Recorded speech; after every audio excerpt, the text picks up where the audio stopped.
Dear brothers and sisters, today we celebrate the third great feast of the Church, namely Pentecost.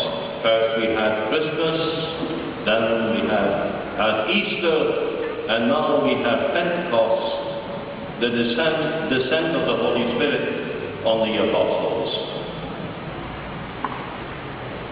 After some consideration, I decided to do away with my originally planned sermon and to do something I myself actually do not very much like. I decided to start this sermon with my personal testimony.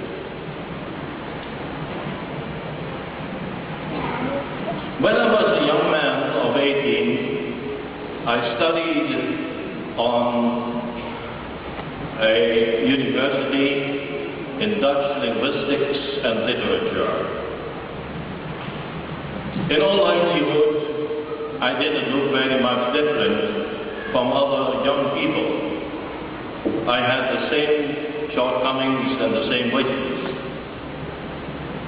I was not a very great star performer in the Catholic Church, kind of half-past-six Catholic. And I certainly did not dream of becoming a priest. I wanted to get married to a very beautiful wife. I wanted to have 9 children also, because in those days our courts were more generous. And in all likelihood, I foresaw I would become a kind of a teacher or professor in the middle school or in the university even, because of my education.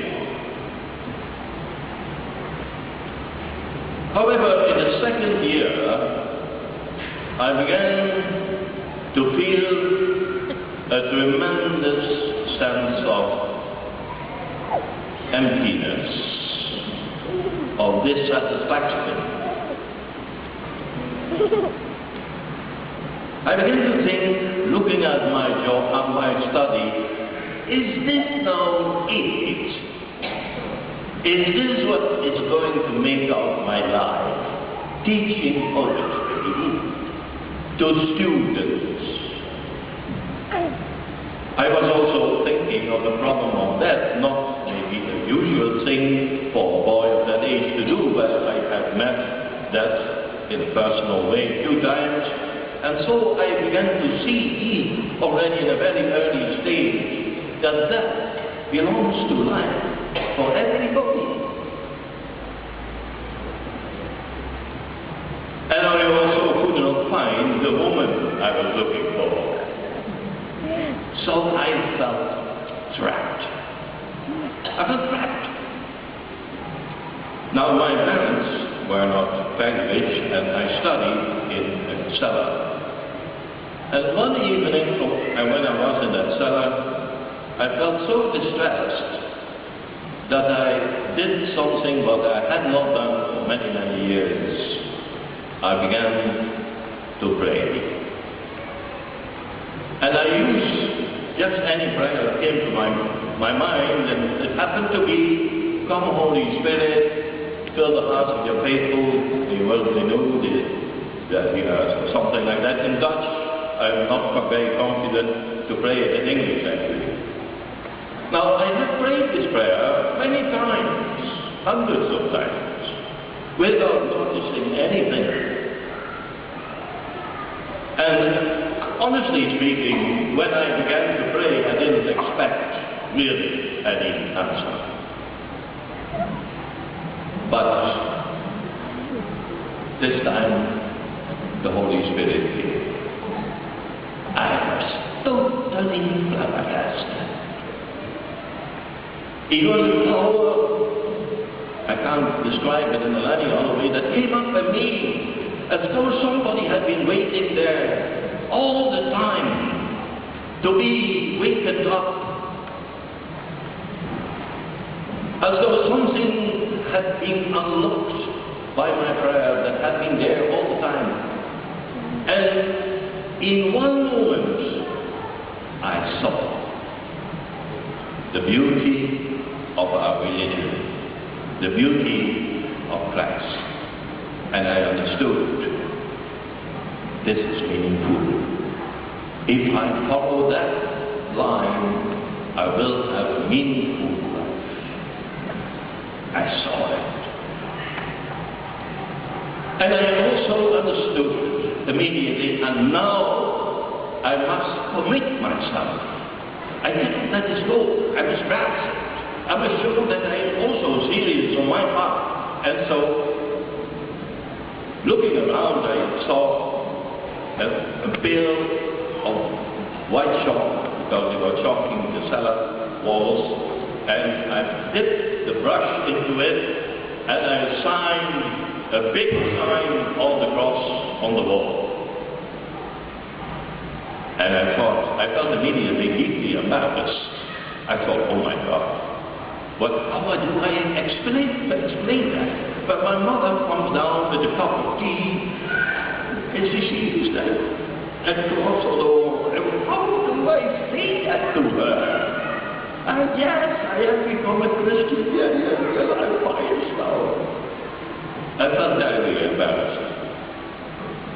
Anyway, from that moment onwards, I didn't think immediately yet of becoming a priest, but I began to move in a totally different direction. And here I am, preaching in English in a city, Singapore, which I didn't know at all. I thought it was the Rimbu, the bush, that I heard the first time people talk about it, doing the Mandarin Mass in Chinese, because that is the power of the Holy Spirit. He makes us move out of our comfort zone and do all sorts of things which all by ourselves we would never do. Now, every time when I come to the Feast of Pentecost, I think, as you understand, more or less, I know what it was about. I had something similar, on a smaller scale, but something similar.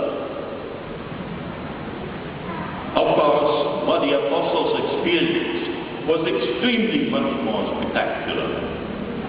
Don't forget, the apostles had a tremendous task to set into motion a church which was in no way existing.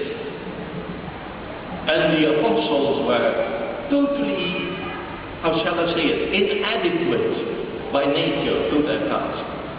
They had been following Jesus.